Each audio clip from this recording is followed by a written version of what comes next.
आप लोग फिल्में तो देखते ही होंगे। भारतीय लोगों के जीवन में फिल्मों का बड़ी अहमियत है। हर शख्स के अपने अपने फेवरेट एक्टर्स हैं। जो हमारे बुज़ुर्ग हैं उनको दिलीप कुमार साहब, गुरुदत्त साहब, राज कपूर साहब, देव आनंद साहब, बलराज साहनी साहब, इन लोगों की फिल्में पसंद हैं। उसके बाद के अपने अपने अलग अलग लोगों की पसंद है। किसी को राजेंद्र कुमार, किसी को मनोज कुमार, किसी को सुनील दत्त, धर्मेंद्र, अमिताभ बच्चन, राजेश खन्ना, अपने अपने सबकी शौक और पसंद है। 1995 में एक फिल्म आई थी गुलामी।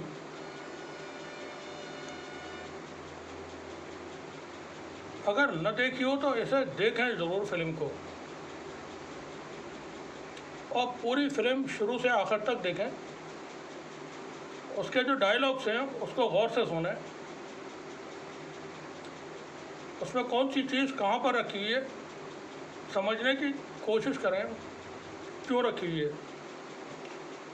फिल्म गुलामी का हर सीन खुद एक स्टोरी जैसा है। कुछ फिल्में ऐसी होती हैं जो देखना कम पढ़ना ज़्यादा पड़ती हैं, तो ये फिल्म उन्हीं में से है जिसको पढ़ना पड़ेगा। गुलामी फिल्म को भारत के अंदर मौजूद जातिवाद को, जाति प्रथा को बहुत बड़े कैनवास पर गुलामी फिल्म में दिखाया है। एक तरफ ताकतवर ठाकुर हैं, दूसरी तरफ सदियों से दबे कुचले मजदूर, मजबूर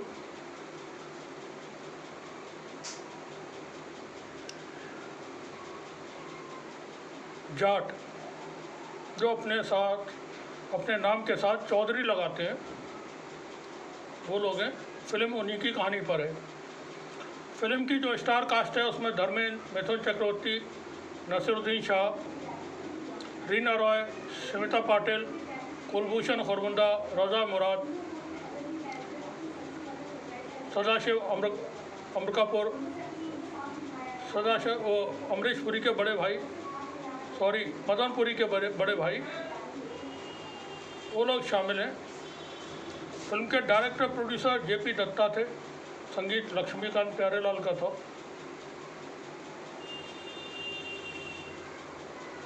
ये बेमिसाल फिल्म है। एक छोटा सा डायलॉग मैं आपको सुनवाता हूँ यहाँ पर। जूता उतार अपना। जूता उतार अपना। जब फिल्म आप देखेंगे तो रंजीत धर्मेंद्र का बचपन का सीन है। धर्मेंद्र की पिटाई महल में हो रही है, ठाकुर साहब के महल में। धर्मेंद्र के बाप साथ में खड़े हुए हैं और ठाकुर साहब एक छड़ी से धर्मेंद्र को पीट रहे हैं, रंजीते को पीट रहे हैं। वहाँ धर्मेंद्र की माँ, रंजीत की माँ दौड़ी चली आती हैं और हवेली में आ जाती हैं, अंदर उस जगह पर जहाँ रंजीते को पीटा जा रहा था।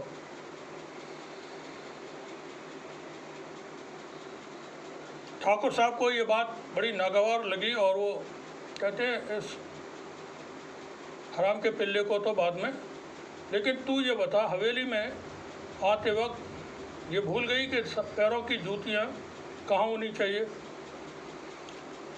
तू जूतियाँ पहन करके हवेली में कैसे दाखिल हो गई? क्योंकि छोटे लोग हैं, छोटी जाति के हैं। छोटी जाति के लोगों के लिए भारत में एक अलग दुनिया रही है। वो इंसानी दुनिया के लोग नहीं मानते थे। जो अमीर लोग हैं वो ये लोग, अमीर नहीं, जो ऊंची जाति के लोग हैं। छोटी जाति के लोगों का जो रहना सहना था, क्योंकि मैंने बचपन का गांव देखा हुआ है, वहाँ का समाज देखा हुआ है, समाज में किस तरह से भेदभाव होते हैं वो सब मेरे देखे हुए हैं, इसलिए मुझे मालूम है। हमारे स्कूल के गांव के स्कूल में ऊंची जाति के लोगों के लिए पीने का पानी का मटका अलग होता था और छोटी जाति के लोगों के लिए अलग होता था। नीच जाति कहते थे, छोटी जाति नहीं कहते थे। वो नीच जाति का स्टूडेंट ऊंची जाति के लोगों के मटके से पानी नहीं पी सकते थे, और अगर किसी ने छू लिया उस मटके को या पानी पी लिया तो मटका फोड़ दिया जाता था। गांव में जो हरिजन कहलाते हैं, भंगी कहते हैं उनको, उनकी बस्तियां गांव से दूर हुआ करती थी। ये छोटे लोग हैं, गंदे लोग हैं। जाटा समाज के लोगों की बस्तियां गांव के एक तरफ हुआ करती थी। हमारे गांव में भी, जहाँ मेरी पैदाइश हुई, अलीगढ़ से बहुत दूर नहीं है, 15 किलोमीटर दूर है, वहाँ भी जाटाओं का जो मोहल्ला था वो चमरियाना कहलाता था।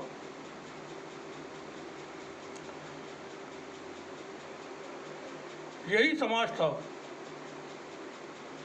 गुलामी फिल्म में इसी चीज़ों को, इन्हीं बातों को, इन्हीं चीज़ों को बड़े कैनवास पर दिखाने की कोशिश की है।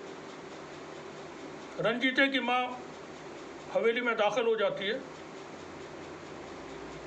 ठाकुर उसे बताता है तुझे पता नहीं कि जूतियाँ कहाँ होनी चाहिए, तो वो शक पका करके पैरों से जूतियाँ उतारती है और अपने सर पे रख लेती है।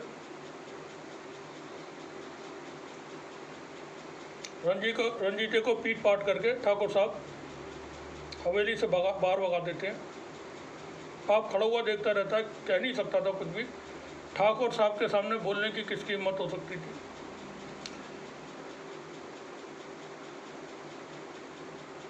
क्योंकि समाज में सब कुछ उन्हीं के हाथों में था।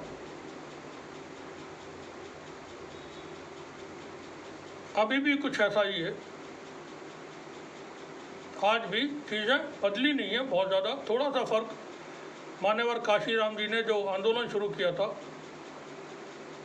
सर्व समाज के लिए, बहुजन समाज आंदोलन, उसके बाद कुछ तब्दीली आई, लेकिन वो बड़े पैमाने पर तब्दीली नहीं आ सकी, क्योंकि मायावती जी ने राजनीतिक सत्ता के लिए मान्यवर काशीराम का जो मिशन था वो उन्होंने मलियामेट कर दिया। बहुजन समाज आंदोलन की हत्या कर दी मायावती ने।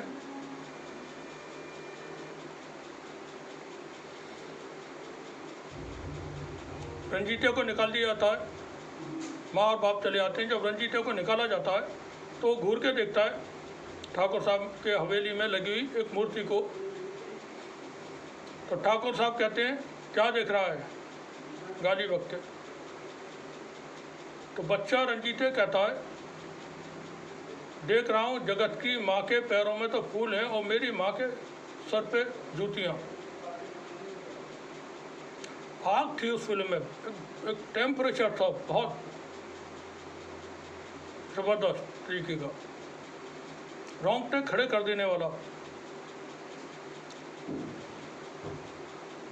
फिर हवेली में जब रंजीता बड़ा हो जाता है, धर्मेंद्र, तब उसका एक बार आना होता है और बाप के मरने के बाद ज़मीन का हिसाब करने के लिए ठाकुर साहब ने रंजीते को बुलाया हुआ था। और वो पहुँचते हैं वहाँ पर और ठाकुर साहब कहते हैं कि अगर ज़मीन अपने पास रखनी है तो ये हिसाब किताब तो चुकता करना पड़ेगा। तो वहाँ धर्मेंद्र के ने जो डायलॉग था बहुत शानदार था कि हाँ क्यों नहीं, मेरे बाप ने अपने बाप का, उसके बाप ने अपने बाप का हिसाब चुकाया, लेकिन मैं ये अपने पीछे छोड़कर नहीं जाऊंगा।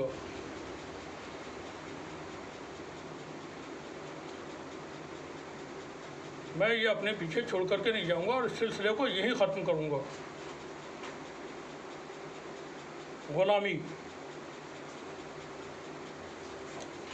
गुलामी की जंजीरों को तोड़ दूंगा। वहाँ कहना रंजीते का ये था। एक जगह जब धर्मेंद्र ऊंची आवाज़ में बोलते हैं तो वहाँ ठाकुर साहब रंजीते कह करके मुखातिब होते हैं कि कल नाम काल का है बच्चे, आज की बात करो, और रंजीत कह करके कुछ रंजीते कह करके वो कुछ कहते हैं।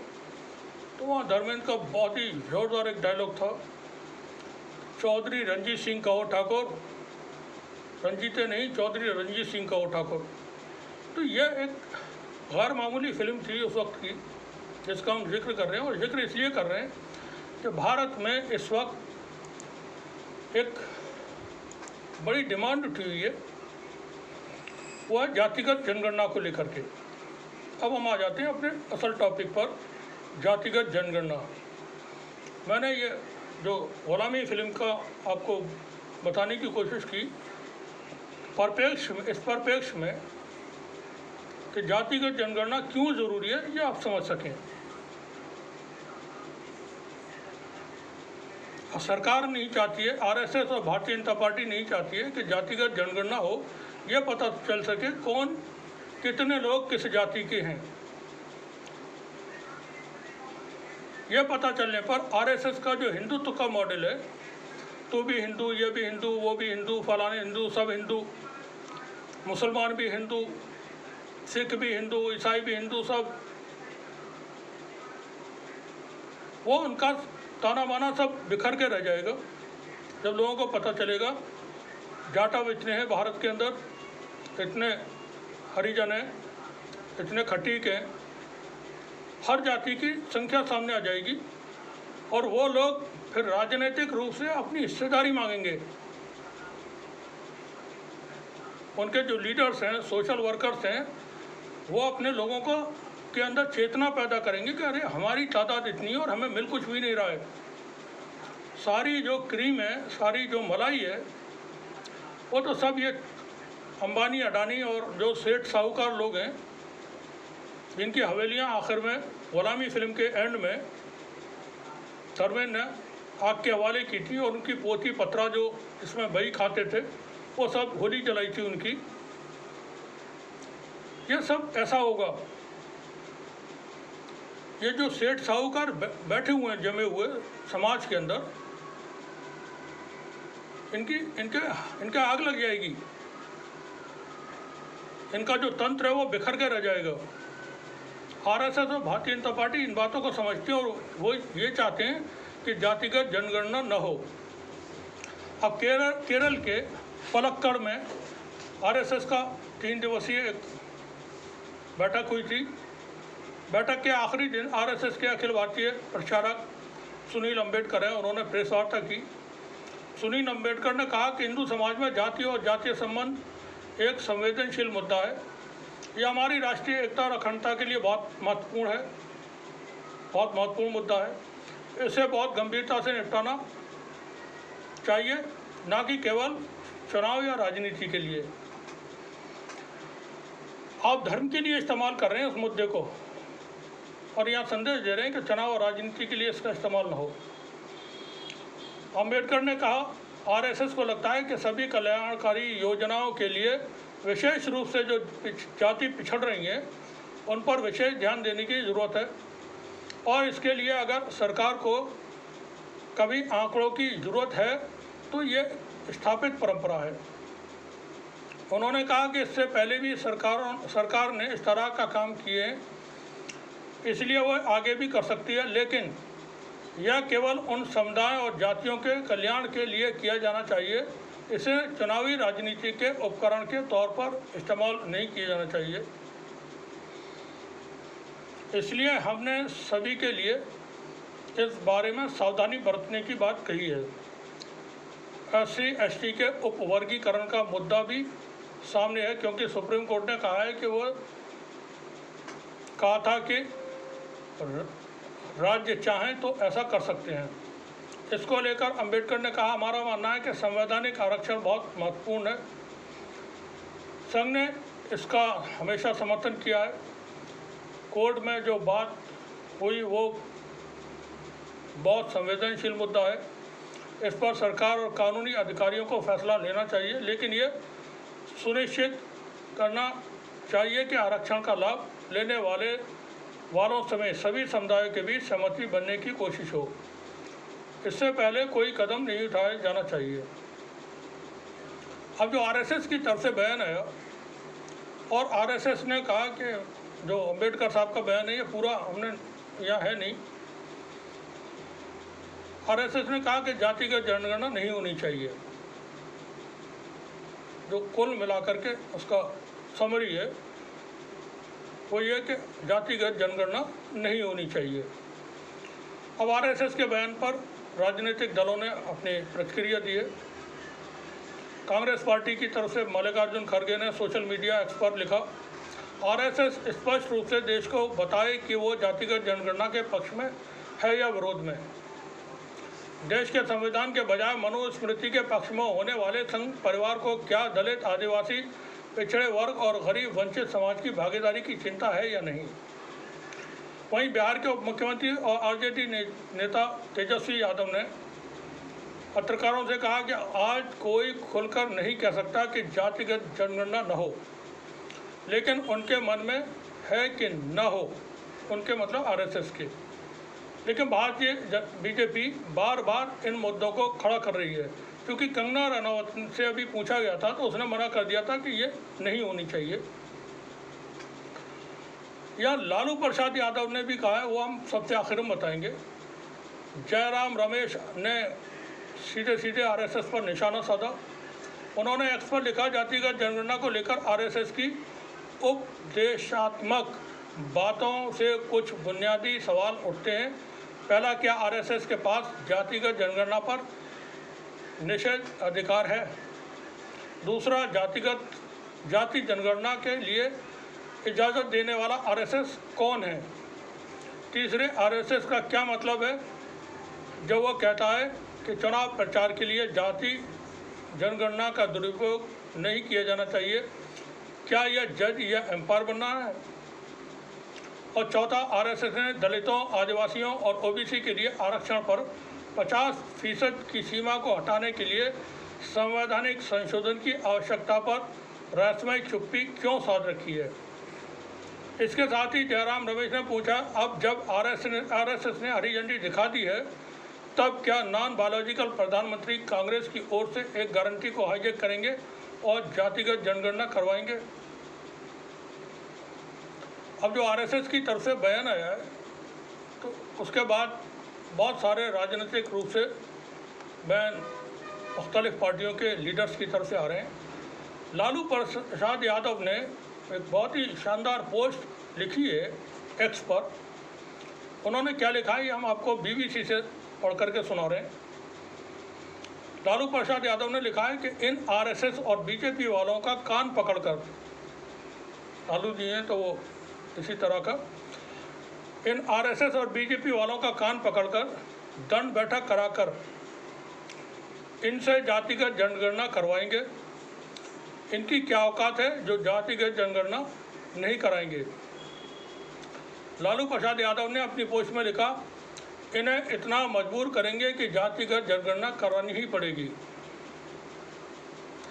दलित, पिछड़े, आदिवासी और गरीबों की एकता दिखाने का समय आ गया है।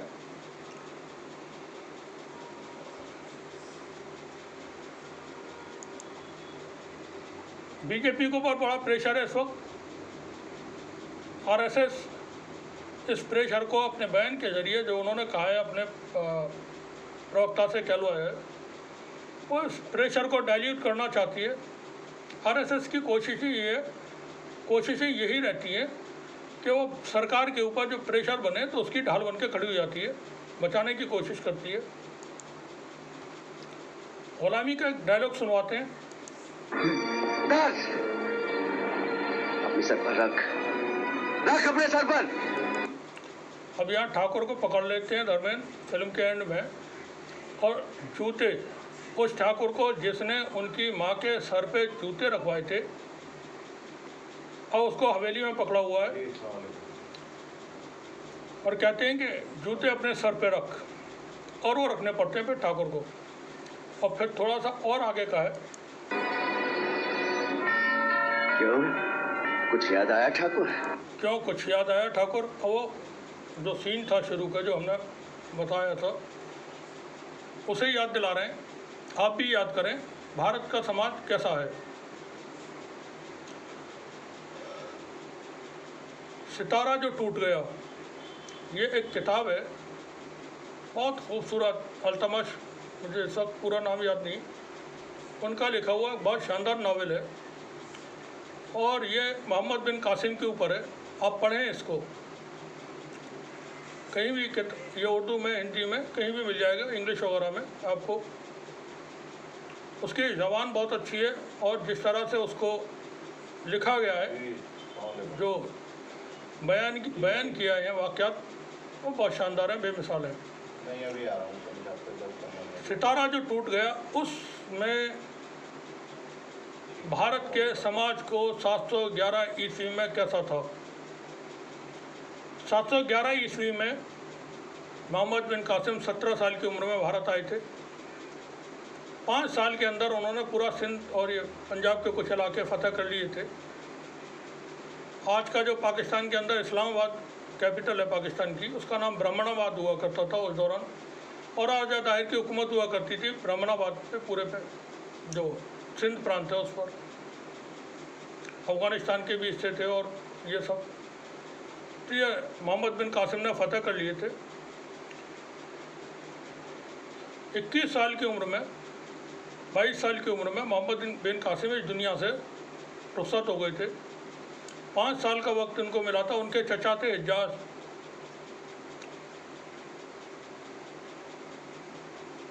हिजाज की आंधी, कभी वो नॉवेल भी पढ़े आप। अरब में उस वक्त हिजाज की पोजीशन एक प्रधानमंत्री जैसी थी। वो पूरी खिलाफत के प्रधानमंत्री थे, खलीफा मलिक सुलेमान, ऐसी शायद मलिक ही थे या सुलेमान थे, मलिक। वो अपने भतीजे को भेजते हैं मोहम्मद बिन कासिम को। तो ये पूरा एक दास्तान है, हिस्टोरिकल चीज़ें हैं। जब मोहम्मद बिन कासिम आ जाते हैं और यहाँ फतवाहत होती हैं, जीतते हैं, तो राइटर उसमें लिखते हैं जाटों के सिलसिले से उस वक्त के समाज में जाट की क्या पोजीशन थी। आज के जाटों को पढ़ना चाहिए कि जो ऊंची जाति के लोग हैं उन्होंने उनका क्या हाल करके रखा हुआ था। बाजार से गुजरते वक्त जाट अपने घोड़े की पीठ पे नहीं बैठ सकता था। घोड़े की पीठ पे वो खूबसूरत सा कोई काली वो लगाते हैं सैडल, बैठने के लिए नहीं लगा सकता था, बोरी डाल सकता था। सिर्फ अपने जिस्म पर टाट उसको लपेटना होता था, ऊपर का जिस्म खुला हुआ रखना है और नीचे उसके हाथ पैरों में जूते चप्पल नहीं हो सकते थे। तलवार कमर में लटकी नहीं होगी, हाथ में होगी।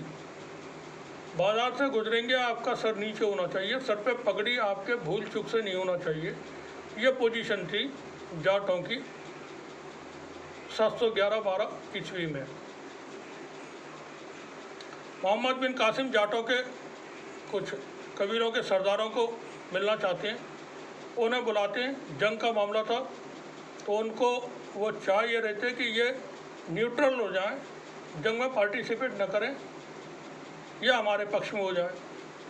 तो उनसे मिलने के लिए बुलाते हैं कई सारे कबीलों के लोगों को, सरदारों को। जो सरदार पहुंचते हैं तो वो यही समझ रहे थे कि जैसे भारतीय परंपरा थी कि जाटों के साथ इस तरह का करना है, तो वो सब बेचारे नंगे पैर और जो भी हमने बताया उसी तरह से बिना पगड़ी के वहाँ पहुँचे। उन सबको अंदर बुलाया गया खेमे में, सब नीचे कालीन वगैरह बिछे हुए थे, बैठे। वहीं मोहम्मद बिन कासिम बैठे साथ में। अब जो जाटों के सरदार थे ये देख करके खुश हुए, हैरान हुए कि ये आदमी जो एक पूरी हुकूमत का बादशाह बन गया है और पूरी फ़ौज का मालिक है, ये हमारे साथ ज़मीन पे बैठा हुआ है। मोहम्मद बिन कासिम ने सबके सरों पे पगड़ियाँ बांधी, सबको उनके ओहदों के हिसाब से फिर कुर्सियों पर बैठाया और सब एक साथ अलग अलग कुर्सियों पर बैठे।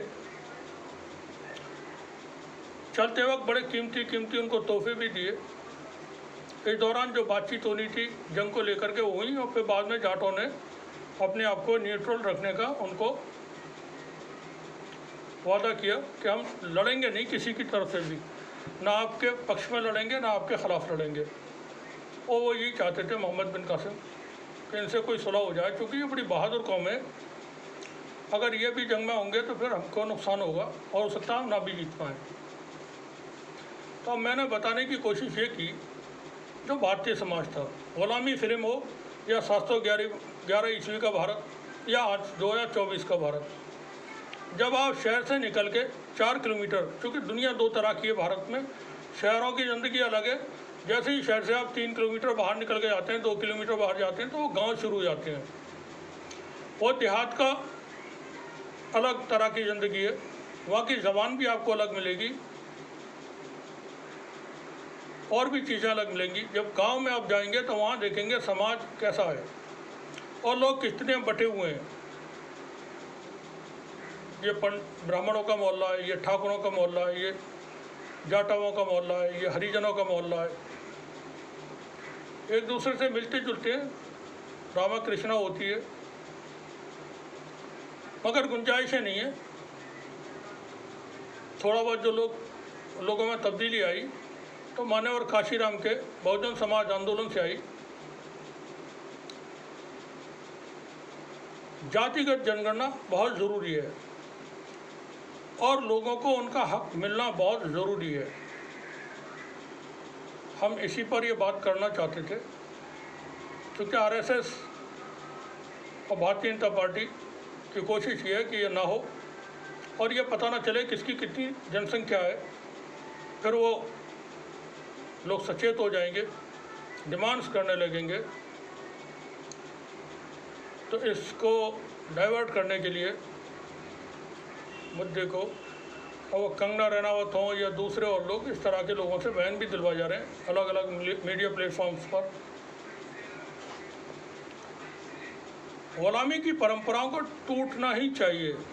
आप जब ग़ुलामी फिल्म देखेंगे तो आखिर में रंजीत को अपनी जान देनी पड़ती है, लेकिन वो सब कुछ जो ठाकुरों की हवेलियों में जमा थी, जितनी भी बही खाते, वो सबको इकट्ठा करके चौराहे पे और उसकी होली जला देता है। फिल्म में तो ग़ुलामी ख़त्म हो गई थी, लेकिन रंजीत को जान देनी पड़ी थी उसके लिए। हमारे भारतीय समाज में ये ग़ुलामी अभी बरकरार है। ये सदियों की ग़ुलामी है, 1-2 सदी की नहीं, बहुत लंबी ग़ुलामी है जो मनुस्मृति तक लेकर के जाती है लोगों को।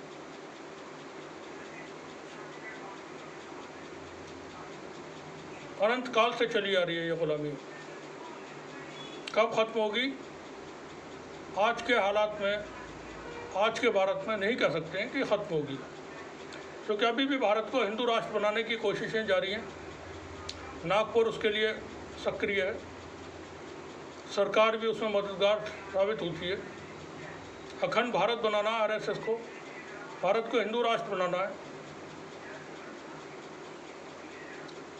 जब हिंदू राष्ट्र बनेगा